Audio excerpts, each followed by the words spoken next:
There's a difference between coping skills and self-care activities, right? Most people think these are one and the same, and they are very similar because they can look the exact same way. Running can be a coping skill and a self-care activity.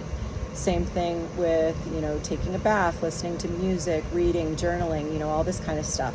They could both be coping skills and self-care. The difference, however, is when you use them, right? So remember that coping skills are just symptom management. We incorporate those when we're already feeling some sort of emotional intensity, and we want to use that coping skill to help get us down that scale. So if we were to put our emotions on a scale of 0 to 10, 10 being the worst, right? The coping skill is to bring us down off that scale.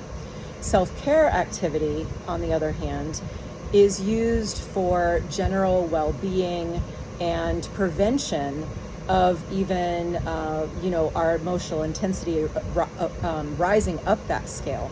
So those are things that we want to be doing daily, just those things that really help us, with our mood, our regulation, and just kind of keep us stable mentally, emotionally, and physically, because that way we can even prevent and avoid becoming so heightened emotionally when something happens.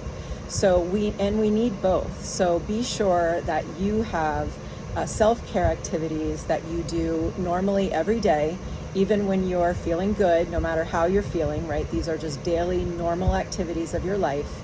And then we also need, those coping skills to help us when we are feeling some sort of emotional stress. Okay, hope this helps.